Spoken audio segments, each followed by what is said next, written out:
Welcome to the Business of Eye Innovation, Medivise's monthly podcast that focuses on all things ophthalmology. My name is Bernie Ursell, and today I am joined by Tim Clover, the CEO of Rayner, the only manufacturer of intraocular lenses in the UK, David Lockington, consultant ophthalmologist in Glasgow and president-elect of the United Kingdom and Ireland Society of Cataract and Refractive Surgeons, UKISCRS, and Paul Ursell, consultant ophthalmologist in Surrey and incumbent president of UKISCRS, who I obviously know quite well. Welcome to all three of you, and thank you for joining us today. So 2024 promises to be a very exciting year of innovation and celebration in ophthalmology. Lots of exciting things have already happened in the first couple of weeks. But today we want to focus on the 75th anniversary of the intraocular lens, which occurs on November the 29th. So let's start with what has the IOL meant to ophthalmology and patients over the last 75 years. David, do you want to go first? Certainly, and thank you for the opportunity to share this. The IOL, and this is not overstating it, entirely changed the landscape for patients and doctors. It literally brought the world into focus for people. Historically, you had to wait till your cataracts were so bad that at least an operation would hopefully improve things. I've interestingly just been reading a book about Ridley, and in it someone said the leading cause of blindness before Harold's invention was untreated cataract, and the second leading cause was treated cataract.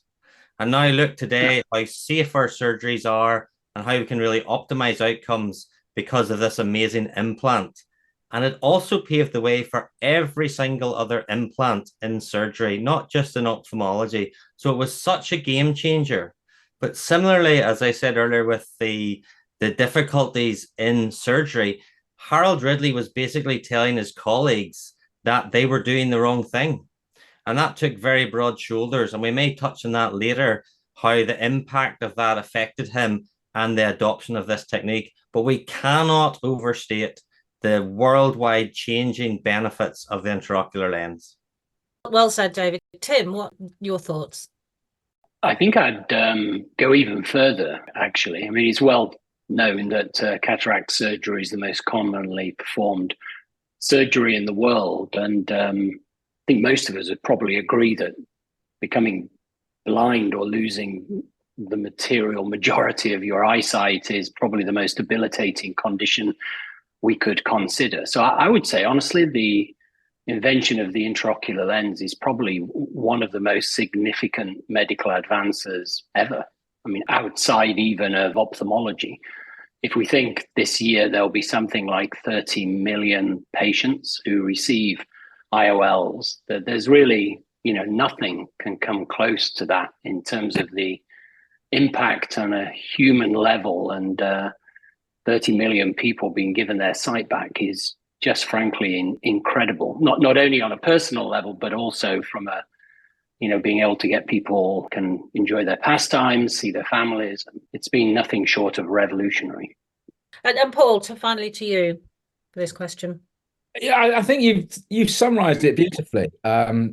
It's amazing, and it's very rare that people who are involved in developing a medical procedure actually can have it on themselves, because it's, you can create some weird thing about a myocardium inversion, but you're not going to get that. But we're, 50% of us are going to have cataract removal by the time we leave this planet. So we're all going to have it, and it's incredible. And I would fully endorse what Tim said. It's not far off the moon landings in terms of what it's done. I just looked, it was done in November 49. Before we did this podcast, I was just having a look around what was going on in 1949. We just finished the war. Rationing was in place in the UK. Worldwide, the Cold War was starting. There was revolutions in China. The Korean War started. NATO was formed. The NHS was formed the year before. In healthcare, we'd only just developed steroids. So the world was a different place. And as David alluded to, surgery was lousy. Cataract surgery was terrible. The phrase I was always told, that your life expectancy after a cataract operation, they waited, because the surgery was so rubbish, they waited till it was so bad, because they didn't want to ruin the eye. The cataract had to be so bad, well, they wanted to take it out, that the patient had also deteriorated so much that your life expectancy was longer if you were diagnosed with lung cancer than if you had a cataract removal. Wow. It's incredible. And now when you think about it, it's a less than 10-minute procedure. It's done pretty much the same worldwide.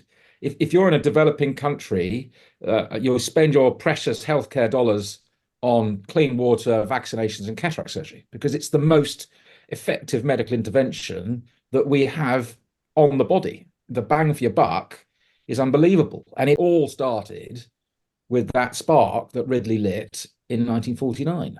Because of what happened with the implant, we then developed microscopes, we then developed the instruments, the anesthesia techniques changed, sutures changed. That led to VR surgery, then phacoemulsification, glaucoma surgery.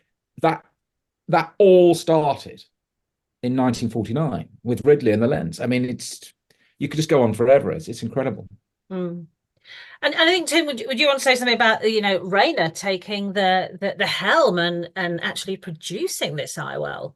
I was just thinking about what Paul was saying then, and contrasting that with the thought of Harold Ridley and John Pike in Harold Ridley's car outside an optician shop in London, sort of coming up with this first design, and then going to ICI to ask for permission to use Perspex to be able to, which of course was a restricted material during the war, to be able to make this first lens. And running a business today, it's extraordinary that they then went and implanted that in a patient. And I don't know, it's contentious to say, but one wonders whether the regulatory framework that all surgeons and industries face these days sometimes act to prevent innovation. And looking at something like that, it's extraordinary, the sort of informality that was applied to it. It's just a brilliant idea, and thank goodness that Harold Ridley was brave enough to pursue it in the way that he did, despite, as you say, David, some of the personal detriment that befell him afterwards. Yeah, different times, for sure, that's for sure. So Paul, over to you about how UKISCRS is celebrating this extremely important anniversary. I'm president for 2 years, so I didn't. No one knew about this, so I took over 2 years thinking it's going to be quite good fun, and there's going to be a bit of this, a bit of that, and then suddenly this nuclear explosion happened that we discovered that 29th of November 49, when you put it in, that meant 29th of November 24. So what are we doing about it? Well, it's sort of really energized the organization. It's really allowed us to motivate everybody. It's motivated me. I know it's motivated David. We've engaged with Tim. I think if you're involved in cataract surgeries, as we've just alluded to, if you're not energized by this, you're in the wrong place. I mean, it's just, why wouldn't you? So we're hopefully going to try and really celebrate this all year. We've already started. So if you look at the Journal of Cataract Refractive Surgery, JCRS, the Orange Journal, we've managed to organize Sir Harold's picture to be on the front cover of all 12 editions of the year, which is really cool, celebrating the year of the IOL. I mean, how cool is that? We have engaged with the Ridley Eye Foundation, which I don't think many of us knew much about. UKISCRS and the Ridley Eye Foundation have got very close relationships where we've had them speaking at our meeting. They're involved with us in the main meeting we have in November. Our meeting in November is going to be incredible. Well, we have a 2-day meeting in the autumn anyway, so we shifted the date of the meeting to coincide Thursday, Friday, and Friday is the day. And then when you have a planning meeting, you decide on your topics and what you think is current and what needs discussing. And then we said, you know what? Who is the best speaker on this topic? And who is the best speaker on that topic? And it was essentially like selecting the all-stars team or the British Lions, for a rugby analogy. Let's just get. So we've got people talking about robotic surgery who are the leaders. We've got guys coming over from Brazil talking about AI and lens design. We've got people coming from Australia. The Americans are coming in. We've got the president of all the 4 main societies, ASCRS, ESCRS, APACers, and the IIIC, all chairing sessions. It's very humbling, and I feel very fortunate. I just happen to be the guy who got caught in the crosshairs Yeah, it's when I was in charge. David, anything else to add about how UKISCRS is celebrating? Yeah, I think I would, I don't want to emphasize this too much, but we talked originally about how Harold really experienced competition. And one of the beauties about UKISCRS, it is an I family. We are colleagues, we are friends, we support one another. And so the 2-day event really celebrates the best of the UK and Ireland ophthalmologists, but we've invited our international friends from ASCRS, ESCRS, Asia Pacific, and the IIIC. We want everybody to be involved in this family celebration. And that's the atmosphere we have. We hope it will continue. And we hope by doing this, we will raise the profile of everybody's societies. So ophthalmology benefits and therefore ophthalmic patients benefit. I love that. I family. And Tim, over to you. How's Rayner celebrating this? Well, I kind of live with this every day. Rayner's got this great tradition, made the world's first IOL, and it actually goes back over 100 years, but in this instance, this part of it's 75 years. And it's finding that balance, isn't it, between celebrating the history and what happened back then and the amazing invention, but also keeping an eye on the future. And I think what Paul and David have created here with a celebration of the past, but an also celebration of what's coming and the sort of future technologies is exactly what we should have done. But to be, unapologetically British for a moment, I spend every day trying to put Rayner on the map, and maybe I could be so arrogant as to say put it in the leadership position it maybe deserves by virtue of this heritage. So for us, it's a really big celebration, and in addition to all of the great stuff that's happening at UKISCRS, we'll be in conjunction with the Ridley Eye Foundation, who do fantastic work in high altitude cataract surgery, which is often some of the poorest and most deserving patients that don't have access to routine cataract surgery. We'll be hosting a great event. It's going to be very exclusive. It's going to be invitation only at the Tower of London. So how much more British could you get? We really hope to have some of the world's luminaries in ophthalmology. And just imagine some of the discussions that will be happening that night, and hopefully some of the great inventions and ideas that will be sort of given birth that evening. Yeah, that's a very good point, actually. Like you say, with all those people in that room, who knows what happens? You spoke about it just a bit earlier. So I want to ask you, Tim, what do you think is the future of the IOL? Obviously, as a company, in a leadership position with IOLs. Generally speaking, we've got this kind of, big juggernaut coming down the tracks, which is a static, if not slightly declining number of doctors, and an absolutely enormous demographic growth about to happen. And I was reading the paper today even, and noticed that, the Chinese population today is around about 15% over 65 by 2100. It's going to be 40% over the age of 65. And as Paul said, half of those people are going to get cataracts. The number of people that are going to need cataract surgery is just going to be utterly explosive. So I'm not sure industry is doing a great job today. Everything we do involves more advanced technology, which mostly takes more time, costs more money. Actually, as an industry, our issue is productivity. Me and my colleagues in industry need to find ways of lists not being 7, 8, 9, 10 cataracts, but somehow being 20, 30, 40 cataracts. And whether that's robotics or whatever it is, I think that's going to have to be addressed in cataract surgery in the coming years. Yeah, certainly that's the top of everybody's agenda, isn't it? Workflow and efficiency. David, what are your thoughts? Well, I think, and Tim may not want me to say this, but there's lots of really good lenses out there, which may imply there's no one perfect lens. And so people keep saying, oh, artificial intelligence, that'll solve everything. Well, how intelligent is it really? And how do we ensure personal choice within delivery of healthcare to a population? So that's a real issue I see going forward. And how do we make that equitable and fair? As Tim alluded, when Ridley Eye Foundation are doing eye camps in the Himalayas, We all know if you can give a person their eyesight back, they can then earn, and then they can support their family and invest in their community and by extension their country. So I would suggest to you, there are lots of really good lenses already. We may be in the sort of law of diminishing returns with greater expense for refining technologies, but it's how do we put it in the hands of the people who need it in an effective and efficient way? And that delivery of healthcare, I think, is the battle which is ahead of us all. Interesting. And Paul, over to you.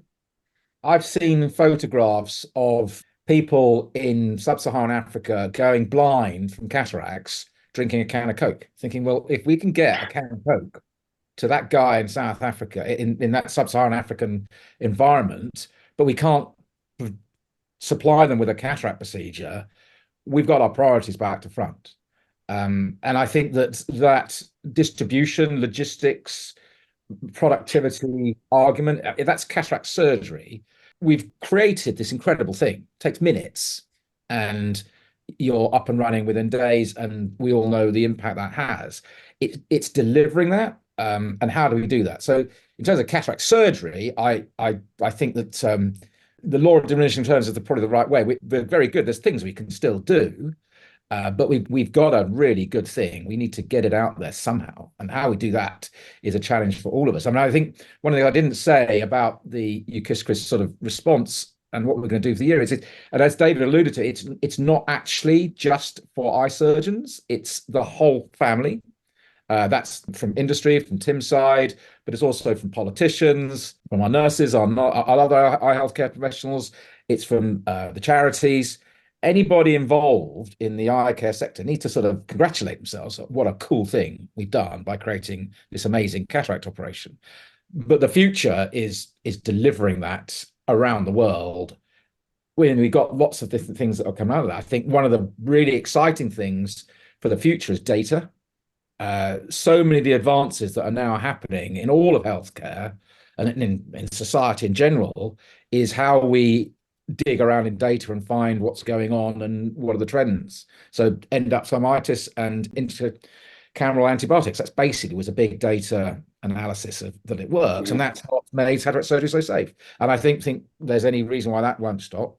I think the other thing is the environment. We've got to watch out for the environmental impact of what we're doing. Everybody's living longer, we're having more impact, we're doing more things to them. We've got to make sure that the CO2 component of that is well thought through. But that's cataract surgery. If you go back to the IOL, I think there are quite a few advances with the IOLs. We haven't cracked accommodation. We're getting there. We've got new lenses coming out which do a very good job. The side effect profile is much reduced. The effectiveness is much higher. This is with multifocal type lenses. Accommodation is on the way. I actually saw a guy last year, a surgeon last year, was showing me an IOL that had some form, I didn't really fully get it, but had some form of electrodes within the IOL, which would receive images from and power from a pair of spectacles for people with macular degeneration. And then they could beam that into the retina from the IOL. We've got a lot of space in an IOL. You've got the optic, which we look through. That's got to be pretty clear, obviously. But the haptics, there's lots of bits and bobs you can do with the haptics. You can put drugs on it. You can do stuff on it to present PCO. So I think that there are quite a few things that are going on in IOL technology that will improve. But as Tim said, why make a more expensive thing? What we need to do is just deliver it. And there's a lot of work done by the IAPB on that as well. So here's a question. What do you think will be the next, or probably is the current innovation that will change the field of medicine in the same way that the IOL did 75 years ago? Or is there anything? I think that if you look at what's on the horizon, the thing that most of us are worried about is dementia. And if you think about it, we live in the developed world and we have probably 10 years of pretty poor health. We can be kept alive, but it's making sure that those last final decades are productive. And you know, dementia affects 20% of people over 80 years old. And that's going to be a big problem. I think that having some way of dealing with that, either pharmacological with drugs or just how we understand and where dementia comes from, I think in the future, cracking dementia will be the thing. If you look at society over the last 75 years, the baby boomers have had an incredible impact. They invented teenagers. Teenagers weren't around in the 1940s. And then they did rock and roll, and they created the financial boom of the 80s and 90s. So the baby boomers, as they've progressed through society, and I think when they get into the time of their lives when they require healthcare, that same effect will ripple through. And I think dementia is going to be one of the things that will be very much the focus for the future. And I think that if you can find something that works for that, then I think that would be a significant thing like the IOL. Is there anything that, Tim or David, you've seen on the horizon that there's an innovation to the same ilk of the IOL? I think gene therapy, honestly. I think personalized medicine and gene therapy is just going to be utterly revolutionary. We're scratching the surface of its power, and then as sort of computing power catches up to the sort of biological knowledge, I think the combination of those two things is going to be incredibly powerful. That's what I would say. I would take a slightly different tact, which is I think culture needs to change.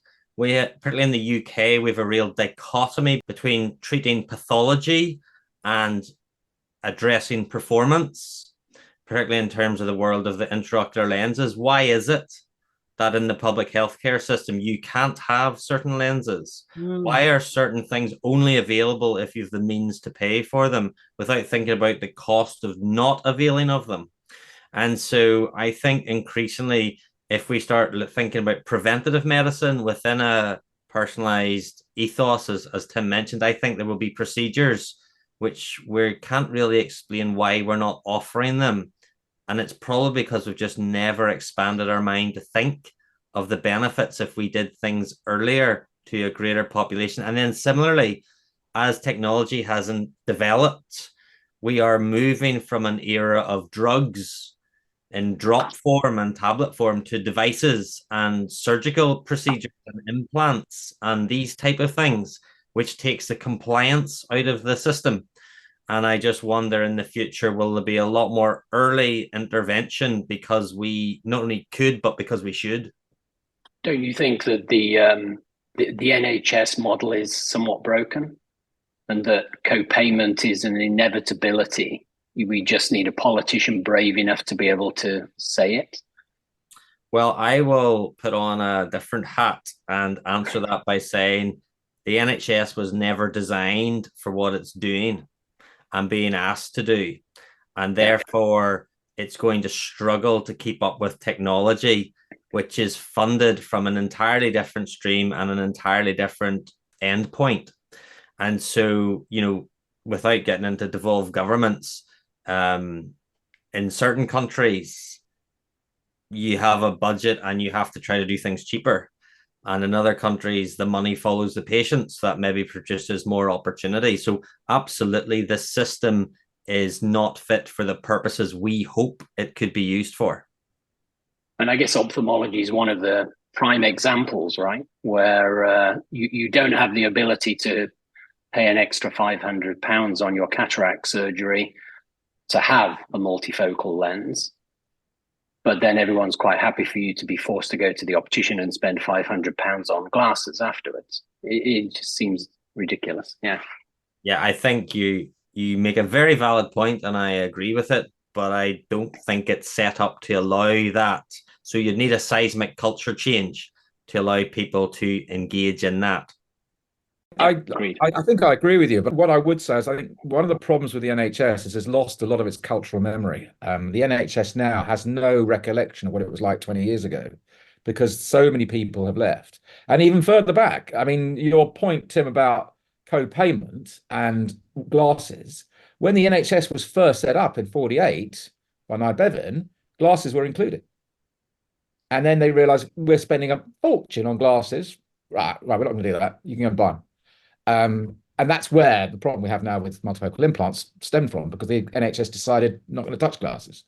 But I think that again understands that back then it wasn't the sort of completely untouchable machine that it is now. No politician can go near the NHS and try to improve it without being completely shot down. And the idea that I think again, David, it's cultural. The concept that you have to pay for healthcare is something that's alien to so many people. It's not something I paid for. I've paid for it through my taxes. Whether that was enough tax or was sufficient back then, and now the goalposts have shifted.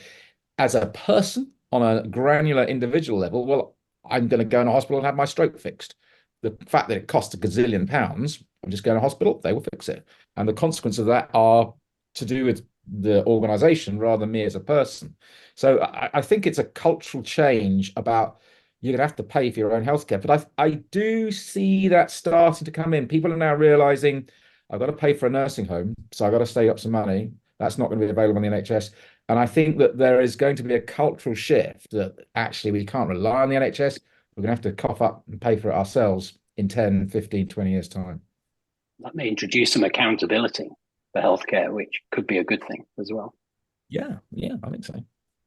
Oh, thank you, guys. We're coming to a close now, and I think it would just be nice to end with the one thing you want to say about the IOL anniversary.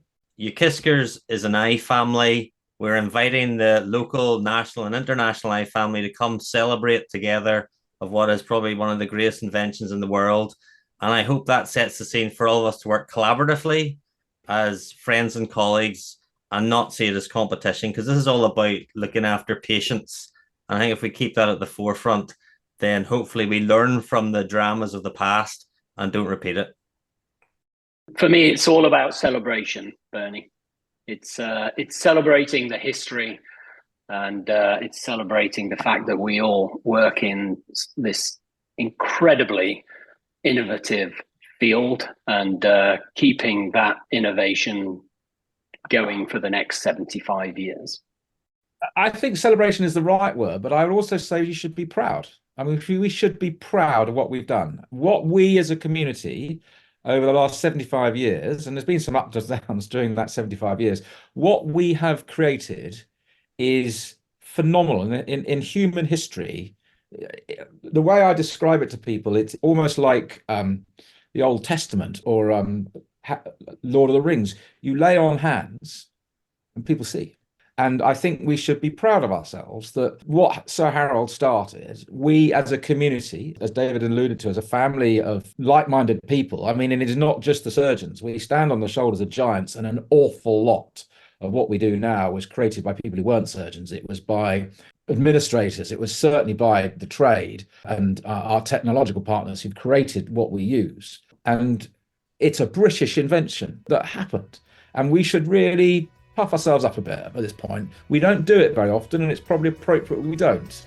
But every now and then, you just got to step back and think, you know what, that's pretty good. Yeah, well said. Guys, thank you so much.